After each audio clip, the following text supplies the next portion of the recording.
Welcome to the Positive Productivity Podcast, episode number 56. Welcome to Positive Productivity Podcast, where we empower our audience to achieve and appreciate personal and professional success, especially in the face of adversity.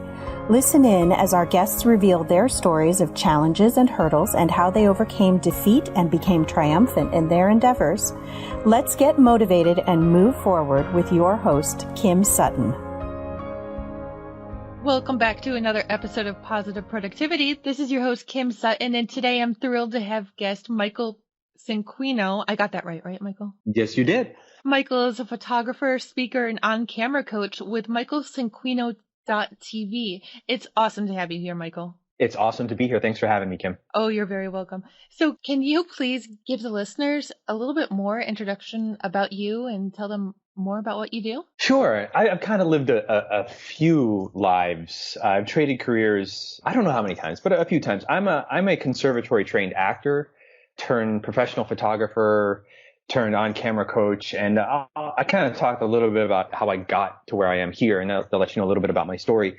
I decided to be an actor a long time ago. I was an undergrad studying psychology because I was fascinated with human behavior, and I met somebody who was an actress, and she said, you should audition for this play. And I liked her a lot, so I did, of course, whatever she told me to do. And I auditioned for this play, and I got cast. And because I didn't know what I was doing, and I never really planned on being an actor, but I have always loved movies and I've always loved acting. So I thought, hey, why not give this a shot? And I gave it a shot because I kind of just went in just not knowing a thing. I got cast, and I got cast in a set of plays, and I'll never forget it. My first night on stage, it was opening night. I did something and the audience loved it and laughed, and it literally felt like cocaine being injected into my heart. Like I was like, whoa. So I kind of felt for the first time the impact a human being can have on an audience, especially a live audience. I'm like, wow, this is what I got to do. This feels way too good. I got to change my career. So I got an undergraduate degree in acting. I have a BA in acting and directing from a small school in Pennsylvania called DeSales University. And when I was leaving school, I kind of knew I got a great theater degree. It was a great education about theater and acting and directing, but I kind of felt like something was missing from my acting. And I came across Rutgers University, which is one of the better programs in the country for acting, and I got invited there to sit in on a class. And I sat in on a class and I saw what was missing from my acting in that acting class. It was this rich, emotional life, this kind of fully in the moment, letting stuff come through you rather than from you. Long story short, I got finished with graduate school. I came right to New York, and I learned a very hard lesson. And the lesson is tell you often to do what you love. And what I learned was just because you love doing it doesn't mean it's going to love you back. And to this day, I still love acting. I was trying to be an actor in New York, and I loved acting. But for a number of reasons, at that time, it wasn't loving me back. And for anybody listening to this, if you've ever been in a relationship before, if you've ever been in love before, and that person loves you back, it's probably one of the greatest feelings a human being can feel. On the flip side of that coin, loving someone who doesn't want anything to do with you is probably one of the worst feelings. That is so deep. I lived it and I learned it. And what happened, I spiraled out of control. I've suffered from anxiety and depression most of my life. And I just started self-medicating heavily, drugs and alcohol. And was living in a basement studio in New York. And a friend came to visit me. She knew I was not doing well, and it was somebody that was an old student of mine. We had become friends, and she came. I was like 3:30 on a Thursday. I was crawling back into bed after I answered the door, and she just looked down on me, and she asked one question. It went right in, and she said, "What are you doing?" Just kind of tears in her eyes, like shaking her head at me, like so disappointed. And at that point, I saw this person that used to look up to me, who was now literally looking down on me saying this. And I was just crushed. And at that moment, that was enough pain to make me go, you know what, something's got to change. And luckily, a few weeks later, a camera found its way into my lap, a used camera. Never planned on being a photographer. I picked up a camera, and that's basically when my life began. I always like to say that's when life started for me. What I found was, I love acting, but acting wasn't loving me back. I found that I had a talent for photography and a gift for it. And it was the first time in my life that I had done something or was doing something. And the more I did it, the more I wanted to do it. The more I did it, the better I felt. The more I did it, the more energy I had. Acting is great. I love acting, but it was always exhausting for me. So what happened was I felt fulfillment in my work for the first time in my life. And I'm kind of condensing the story here, not to go too lengthy. Oh, no, this is awesome. Yeah, but I felt fulfillment for the first time ever. And I thought I had that with acting, but I was wrong. I loved acting, but I didn't love everything about it. With photography, I loved everything about it. But it's an interesting thing here is because, I'll get to in a second, is that photography wasn't really what I was doing. It was something kind of else.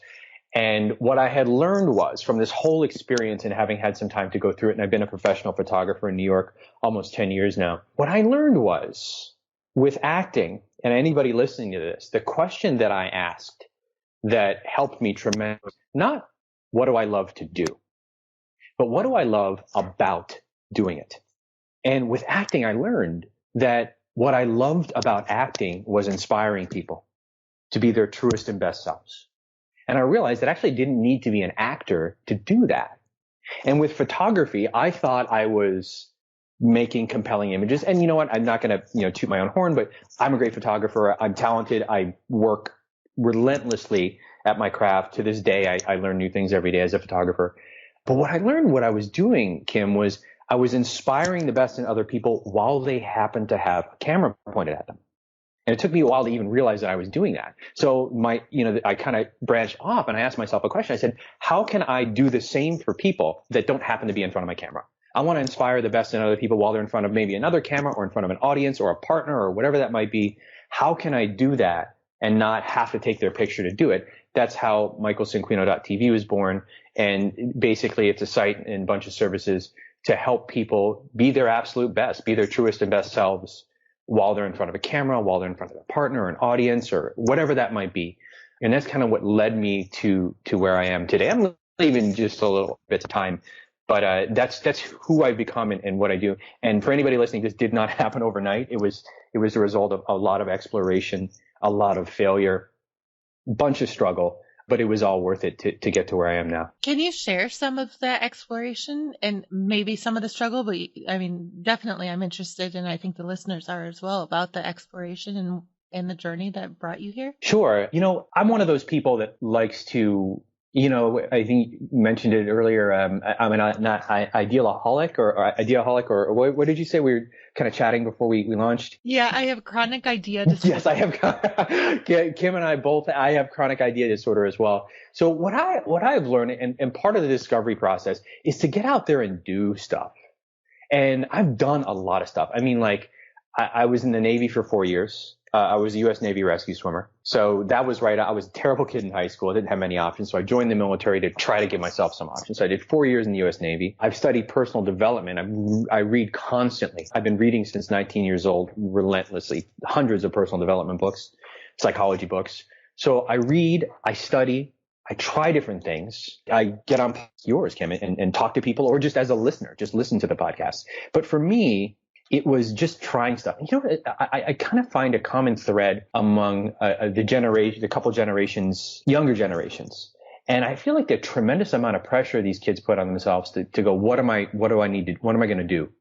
What am I going to be? And I get a lot. And I have to decide what I'm going to be when I grow up, as if that's one thing. And I feel like part of the exploration is to accept that nobody's really one thing anymore.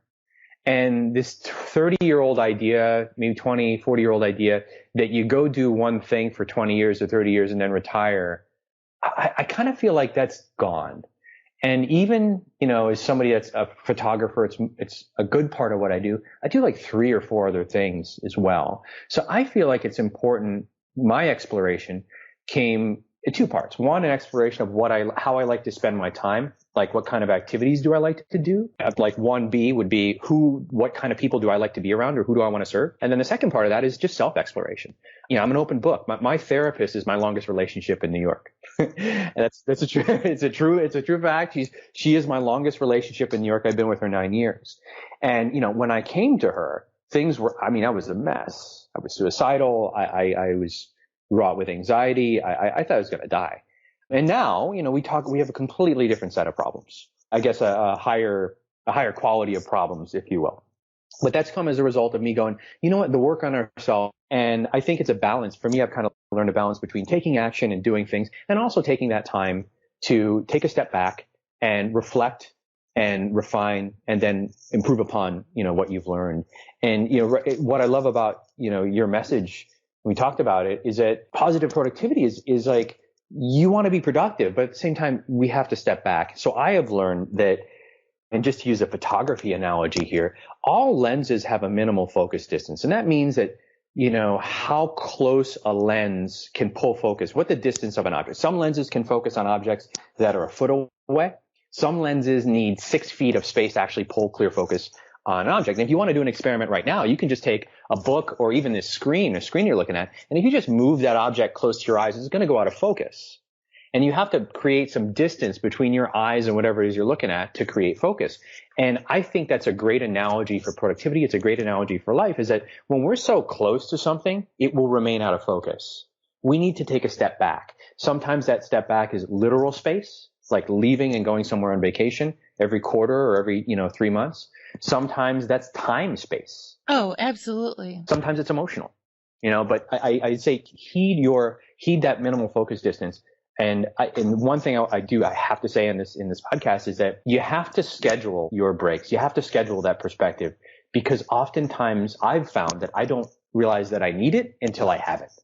I'm like, oh yeah, I'm fine. And I'm a New Yorker. So I'm like 7 days a week. Let's go. And then I go away somewhere for a week and I'm like, oh, I really needed this. You learn how to be patient in the grocery again. Yeah. Instead of get out of. I just came back from Texas, and some guy in the elevator was like, hey, how you doing? And my New Yorker instinct, I didn't say this out loud, but I was like, what the hell do you want? But I was like, oh, this is a different part of the country where people actually believe in just saying hello to one another. They don't want anything from me. They're just being polite and saying hello. I was like, oh, hey, man, how you doing? But yeah, it's to get away that. Yeah, to learn how to be patient in the grocery store. Absolutely. Oh, yeah. My parents used to laugh about that when they would come and visit me when I was living in New York, how they would go to the grocery store and they would not only leave with groceries, but they would leave with a different attitude. Yes.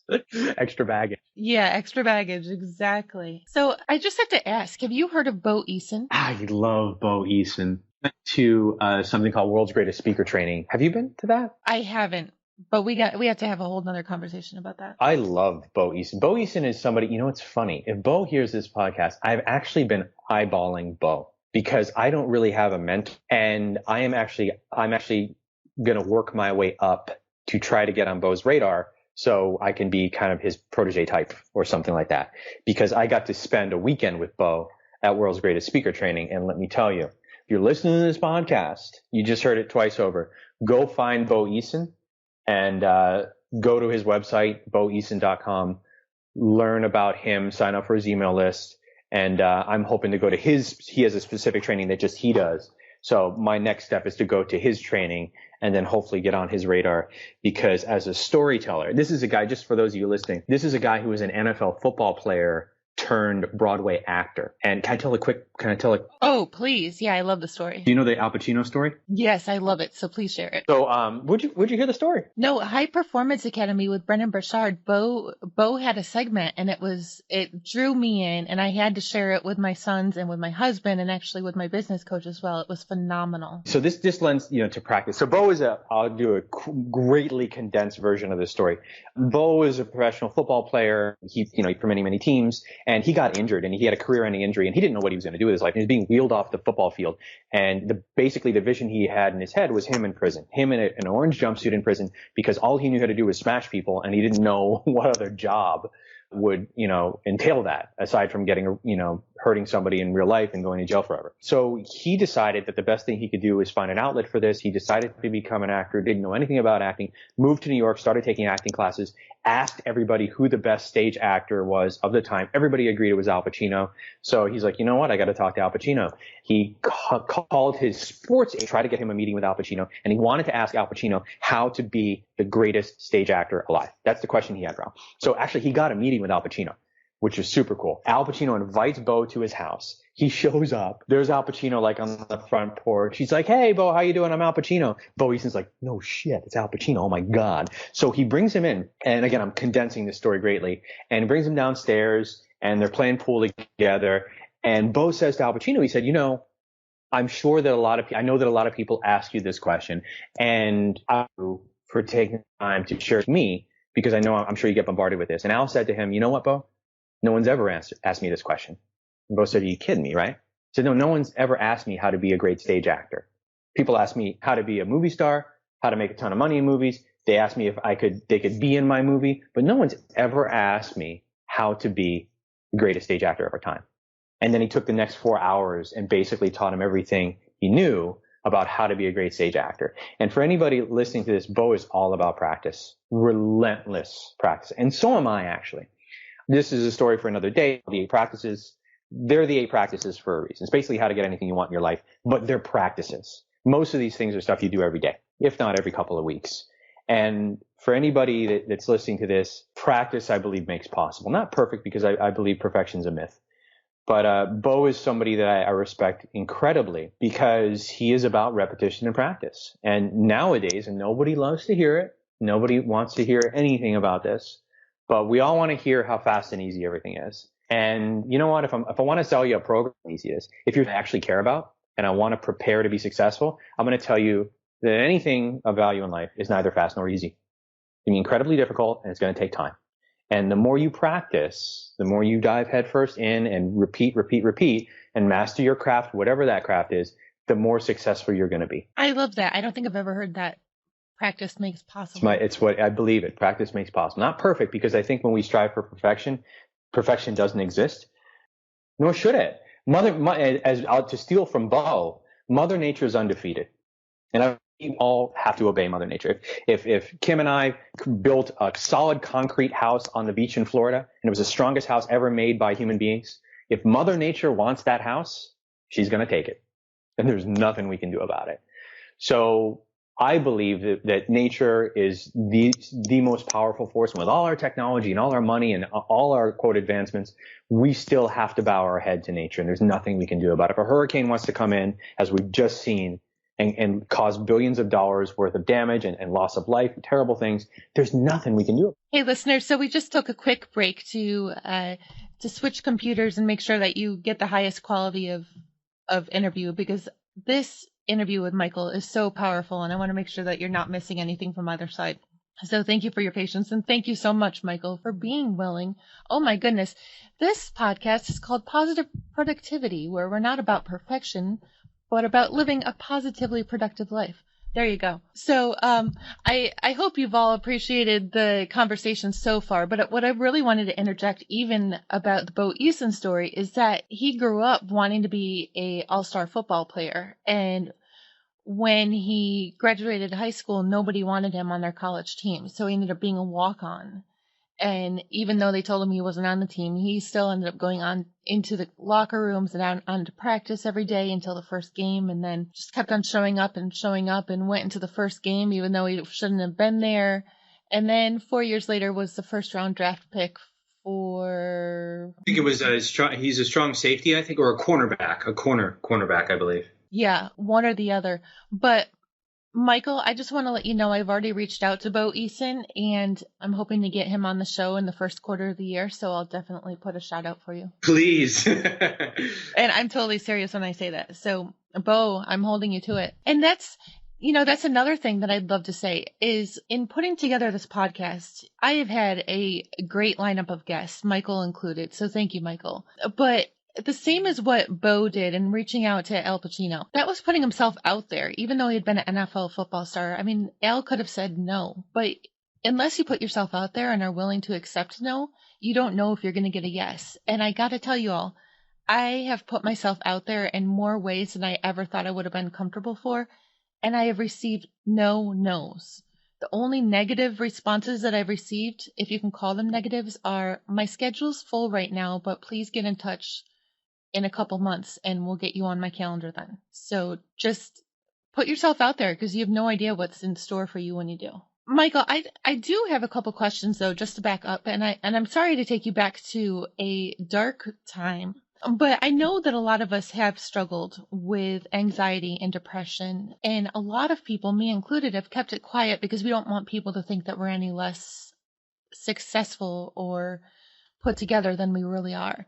So after your friend talked to you and, asked you, what are you doing? What were the first steps that you took? Okay, great. So I'm actually probably I shouldn't say it, but I'm very happy to talk about anxiety and depression. It's funny because the more I'll talk about the first step in a second, but the more I talk about it and the more that I get help for it, the longer that I realized it was a part of me. And it explains a lot of my behavior in my teens and then, henceforth. But the first thing I did, and the first thing that anybody listening to this podcast that suffers from anxiety or depression or both is, number one, you have to get professional help. Professional help, real, and to get treatment.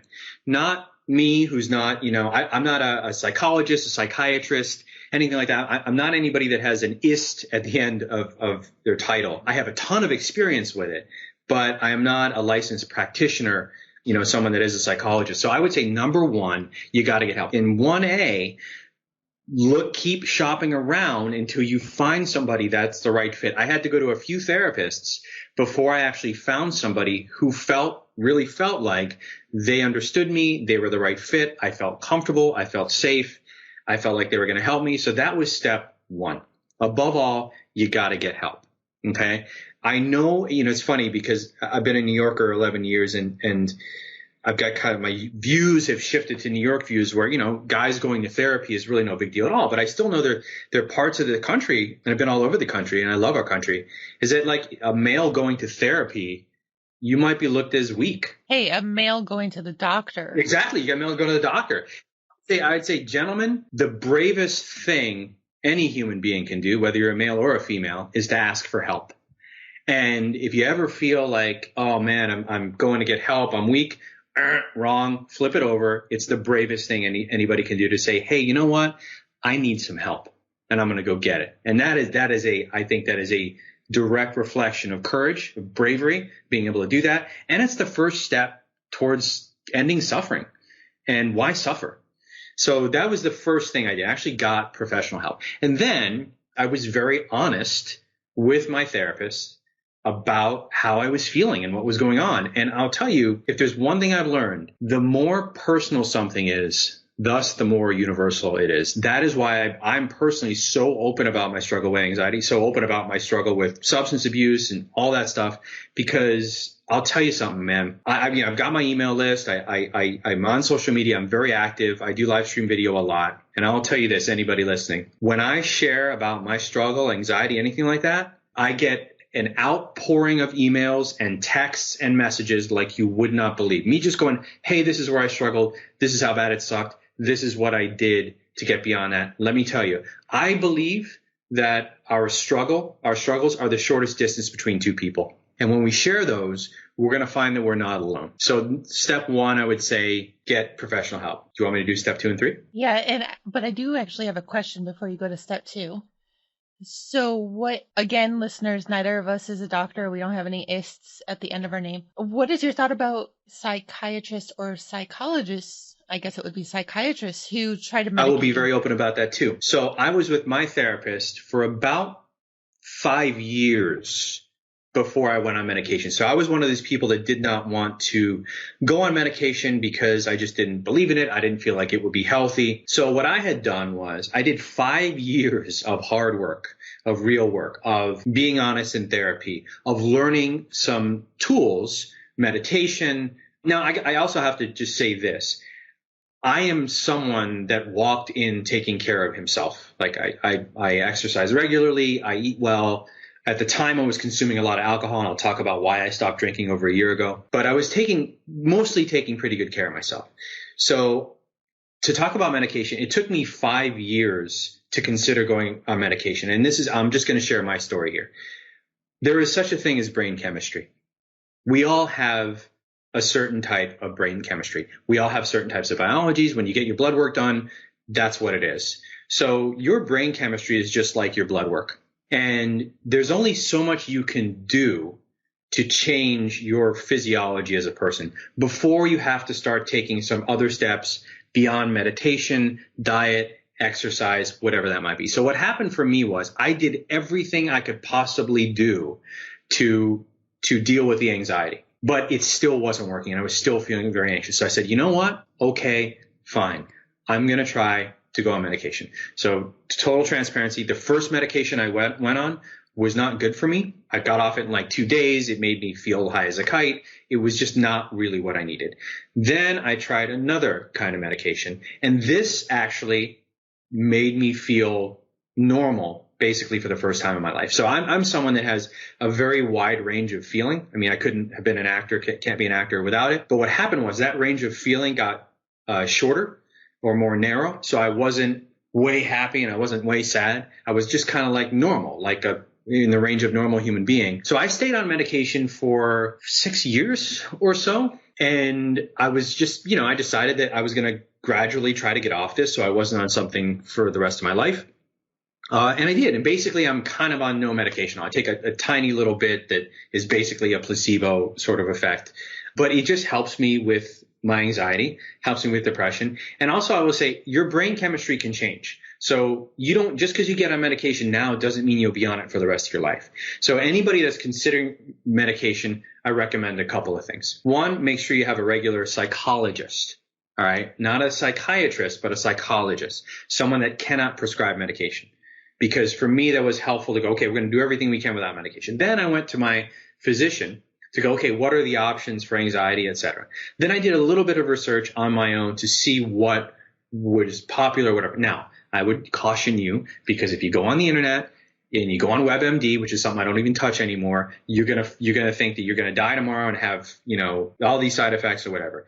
People react to the medication differently. So I would say, get a team together, make it your psychologist, then maybe a psychiatrist and or a primary care physician, and decide on a course of action. And then you can stop. You don't have to take it forever.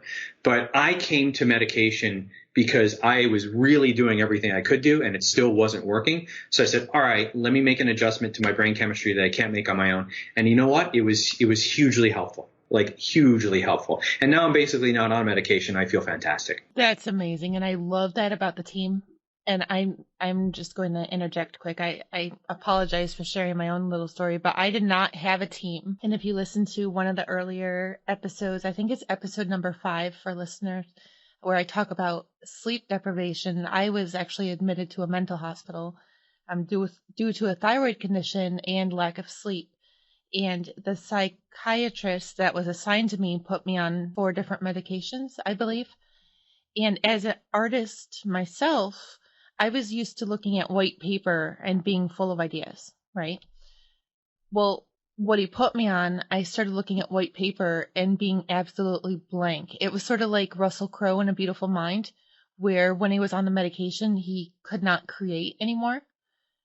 And that was more of a death to me. Maybe that's a strong way of putting it, but that was more horrible to me than going through the anxiety that I was going through, was not having my creativity and my spirit. I'm even going to say, because my creativity does feel like spirit. If I lost my chronic idea disorder tomorrow, I don't know what I'd do. Right.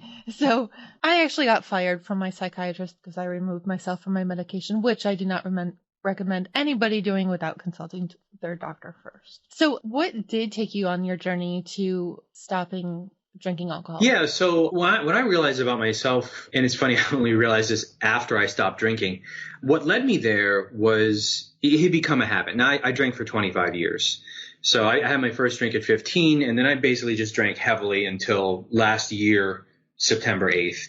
And what I had found was the reason why I was doing it was because I was anxious and I didn't feel good. So us human beings are programmed to get ourselves out of pain as quickly as possible in the easiest possible means. So I learned very early on in my life that if I would drink, I didn't have to feel anxious. And what had happened was, for a while there, the only time I actually didn't feel anxious is when I was drinking. So what happened to me is that it became such a habit that, a little over a year ago now, I was finding myself, and I've been through many different kinds of drinking, but at the last point, I was drinking a bottle of wine a day, just normal. That was just kind of like my, what do you call baseline? Usually 2 bottles a day. Probably a bottle and a half to 2 bottles every day of wine. And even to this day, that doesn't sound like a lot to me, but it is. So what I found was I wanted to stop drinking. And I realized I was going to the wine store every day, and I'd go through this cycle, Kim. I would wake up in the morning and I'd say, you know what, today I'm not going to drink. And I'd really mean it and I'd really feel it. The day would go on, and about 5 o'clock would come, and my brain would shut off and I would go like a zombie to the liquor store and buy 2 bottles of wine, come back home and start drinking. And I realized that I had no control. So I was like, okay, I have to stop doing this. So I decided that I was going to stop. And then I couldn't stop. So I was like, wow, I can't stop doing this. So actually, I really need to stop. So what I did was I went to AA and I started to go to AA meetings. And in the beginning, I'll say in the beginning, for me, they were very helpful. And going back to struggle, I went to an AA meeting, the first meeting I ever went to. I sat down in that room and I felt not alone for the first time that I could remember. And I felt like I was surrounded by people who were just like me, who understood this thing and that I could relate to and share safely with. And what I had learned after being sober, and if you go to michaelcinquino.tv, slant blog, if you go to the blog, I did a post on this, what it was to go through a year sober. What I learned was I actually don't have an issue not drinking alcohol. Like there's some people that have a daily struggle, no matter how long they've been sober. They could be sober 25 years and every day they're trying not to drink. For me, that doesn't bother me at all. You could put a glass of wine under my face right now. It doesn't do a thing for me. So what I realized was I was using alcohol to numb feelings. And that's what led me to give up drinking. Now that I've given up drinking, wow, what a amazing life it is, because I have to deal with everything. I have access to all of my feelings. I either have to talk it out or do something positive because I don't have alcohol to numb what I'm feeling. And some really positive things have happened in my life. I don't do anything I don't want to do anymore. Like those dinner dates or those connections with people. It's like, oh, let's go hang out. Well, when I was drinking and I didn't really care for this person, no big deal. I'll just drink a bottle of wine and I'll get something out of it. Now I just say no. I'm like, no, I'm not going to hang out because I don't know. I don't want to. And I don't have drinking to kind of like grease the wheels, if you will. So giving up drinking was my best decision of last year. I have to say by far. Well, congratulations, first off. That's so huge. And I'll just say it one more time. Congratulations. And then I have a follow-up question for that. It's been so impactful on your life. I'm curious how it's impacted your business, especially with what your business is about and helping people be their best and most authentic self in front of the camera. You know, if you go to my site, there's a quote there that says, you know, the future belongs to those who are able to be their most authentic and their clearest self. And I'll tell you, it's done wonders for my business. And I learned that, you know, and I'm not bashing, don't get me wrong here. I'm not someone that says nobody should drink. I don't believe that at all. If you're drinking right now and your life is good and you're happy, you should keep doing that. And I will never be someone that says don't do this or don't do that. I will tell you that my experience, I was never really having a true connection with anybody while I was drunk. It never happened. All those drinking buddies I thought I had a great time with, we never really had a real connection. It was nonsense because we were drinking. So what it has enabled me to do is it's forced me to be fully me. And because of that, I've been able to help other people go, hey, you know, I believe we are our truest and our best selves when we're in one of two places, either at play or suffering. That's when our truest self comes out. And in two examples, if you watch kids run around, watch 4 or 5, I mean, you have children, watch a 4 or 5 year old run around the playground. They are just beaming with personality. They're not watching themselves. They're not self-conscious. Their truest, beautiful self is coming out. That's one way. And I feel like as adults, we kind of play smaller and smaller and smaller. And I encourage any adult watching this, play like a 4 or 5 year old. That's how you come out. So that was something that it helped me kind of realize or revisit. And the second thing is suffering. And, you know, we don't want to do that. But, you know, if I make you do 5,000 push-ups, there's going to come a point where you're going to stop caring about what you look like. and yourself is going to come through because you're not going to have any strength or energy to socialize your responses or to you know, think about what you're going to say. You're just going to come out. So those are the two ways we come out at our truest. And I prefer play over suffering, of course. But it's allowed me to have a deeper connection with my clients, whether it's over Skype or they're in front of my camera or an audience, and to be able to connect with them on a level that I really wasn't able to do as deeply before because I was drinking every day. Oh, absolutely. So I am curious, when you were talking earlier about, and just remind me and the listeners again, because this has been such a full conversation about your business. I forget Michael, can you remind us what your focus is in the business, like helping people be their best in front of the camera and in front of their Yeah, partner? exactly. Really, I'm a photographer, speaker, and on-camera coach. So what I do is I'm here to inspire your best and your truest self, and I'm here to help your message come through you rather than from you. And there's all kinds of ways that we get in our own way. And I mostly help people while they happen to be in front of a camera, because there is something about a camera that raises our self-consciousness quotient and kind of like freaks people out. And here's the thing. Nowadays, no matter what we want, you have to be on camera to get it. Anybody listening to this broadcast right now, this podcast, anybody listening to this, anything you want is on the other side of a camera lens. If you want a date, you got to have a dating photo, right? If you want a job, you have to have a headshot on LinkedIn or a Skype interview. If you're in business, you have to do video. You have to put your face and yourself on video. So anything that anybody could ever want nowadays is going to happen as a result of being on camera. And the more authentic you can be and the more connected to your audience and the clearer you can come across on camera, that will enable you to have basically whatever you want. If you can't do that, it's going to be catastrophic for anything. And I'll tell you, just to give you a quick story about that, I have a friend who's a senior vice president at Michael Kors. And I have a couple of friends that are recruiters. They choose to call in people for jobs based on their photo, period. They will never tell you this, right? They'll never, ever tell you this, but it's true. Same thing with dating. And I call it kind of like the silent killer, because no one's ever going to tell you that they didn't choose you for a date or they didn't select you for a job because of your photo. It's just going to happen. So what I help people do is to be their truest and best self on camera so they can have whatever they want. Michael, I have to share. It's sort of funny, but my husband and I met through Craigslist. Here we go. Ready, guys? Here it comes. Yeah, and his ad actually said, "I'm sorry if you don't get a response from me, but I do want a photo. And I'm not mean enough to tell you that I'm not attracted to you." But you're right. Like, there's got to be that connection. And my husband is the best. If I could clone him, I would be a millionaire because he's just that awesome. But yeah, it does happen. And, you don't need to look like you're glamorized all the time. Just be yourself.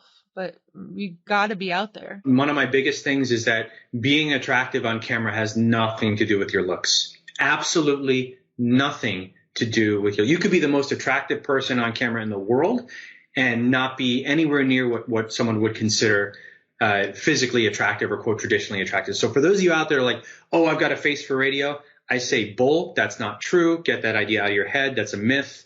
Doesn't exist. You can be as attractive as anybody on camera.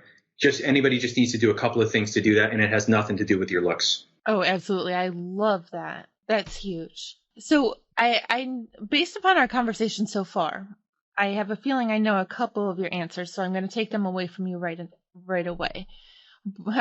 Besides a camera, and I mean digital or camcorder or plain photography, I know a lot of people are using cameras that do both these days, or smartphones that do both. And professional help if you're dealing with anxiety. What are a couple other tools that you would recommend for entrepreneurs to live a more positive and productive life? Cool. Okay. A morning routine of waking up early, exercising, practicing gratitude. I'll give you one single thing. I'll give you one single tool. A daily practice of gratitude, period. And if you do it 2 ways in the morning, I'm going to say guarantee, I'll say the word. I guarantee you a more productive and a happier life if you do these two things. If you wake up in the morning and you literally just write down or say, what am I grateful for? And the way that I like to do it is I like to say, what do I get to do today? Right? I get to be on Kim's podcast today. How cool is that? I get to live in the greatest city in the world, or what I consider to be the greatest city in the world. I get to have a gym in my building. I get to do this. I get to do that. And I just go on a list. I just say, I get to fill in the blank. And I usually say, how cool is that? How awesome is that? And just doing it right now puts me in a different state. So I do that, what I have. Then I take what I want and I say it as if I already have it. Because I basically tell my brain subconsciously, this is stuff that I need to have. So on a subconscious level, I'm programming my brain to go, yeah, I need to have this stuff in my life. So then I start to go, how great is it that I make $1 million a month? How cool is it that I have my own airplane? How cool is it that I get to drive a Ferrari, or whatever that might be for you or for whatever? How cool is it that I'm doing X, Y, Z? And do those two things for just 10 minutes in the morning every day. I guarantee you that tool will not only make you more productive, it's going to make you a happier person. And I'll tell you, when you're filled with gratitude and you walk into a room or get on an interview or whatever that might be, my God, you're attractive. And this goes right back, and I'll connect it. I'll make a connection here to go back to the camera. If you show up, if someone shows up on a date with you and they're just full of gratitude and they're so interested in you and connected to you, that person is attractive. I don't know who you, they have your attention. If you're someone that shows up and talks all about yourself, doesn't care about this person, right? I think, I can't even. Oh, absolutely. I mean, even if you had to drive around the block 5 times, it's not, I had to drive around the block 5 times in order to come meet you. It's, yeah, I'm so glad to meet you. Sorry I'm a couple minutes late. So yeah, that's the one tool that I would say. Practice gratitude for what you have, then practice gratitude for what you want as if you have it. So have you shifted out of I get to, or I have to I get to in all parts? Yeah, absolutely. When I was in the Navy, they told me I only had to do 2 things. I only had to die and pay taxes. That's it. Anything else was not a have to. But Kim, sometimes, yeah, it's like, I have to go do this thing. And then I have to remind myself, no, Michael, no, you don't. You get to go do this thing. And like any human being, some days are going to be easier than others. Some days are going to be catastrophic. Some days are going to be awesome. But I always try to take the good with the bad and stay consistently in a practice of gratitude. I'll tell you, the days when I need to do it are the days when it's the hardest to do. But the more I'm able to say I get to instead of I have to, the better life is. But I certainly struggle like anybody else. I love that. And I have to say, I haven't been great about having the daily gratitude in my life. I have to ask if you are familiar, and we might have even met in his group, but I can't remember. Are you familiar with Hal Elrod and the Miracle Morning? I've heard of the Miracle Morning, but I'm not in that group. Have you read the Miracle Morning? I haven't. It's amazing. I recommend it highly. Michael, it has been absolutely fantastic having you on the show today. I've really enjoyed it. It's been my pleasure. Thank you for having me. Oh, you're very welcome. Where can listeners get in touch with you and find out more about you and what Sure. you do? If you go to michaelcinquino.tv, that's MICHAEL, you can go there, and there's a free gift for you there, a video series on how to be instantly more attractive on camera. It has nothing to do with your looks. So drop your name, your email in. You'll get a free video series on how to do that. It's a 2-part free video series. And then you get a couple of free interviews. I interview people that make their living on camera. So you get to steal from some people that are actually making a living being on camera. You get to steal from people. Mm-hmm. Well, thank you so much again, Michael. Kim, it's my pleasure. Thanks so much for having me. You're very welcome. Listeners, Michael's link and any of the books and people that we mentioned about will be in the show notes. I want to thank you for being here for another episode of Positive Productivity, and I will catch you the next time around. Hey there, this is Kim Sutton, host of the Positive Productivity Podcast, and I just want to take a quick moment to thank you for listening to this episode. If you enjoyed it and were inspired, I would love to hear your feedback. Please take a moment or two and visit the podcast on iTunes, Stitcher, iHeartRadio, or on my website at thekimsutton.com to leave your rating or review. I'd also like to invite you to join the Positive Productivity Book Club and to find out more about my coaching packages by visiting thekimsutton.com. Until the next episode, I hope you have a positive and productive day.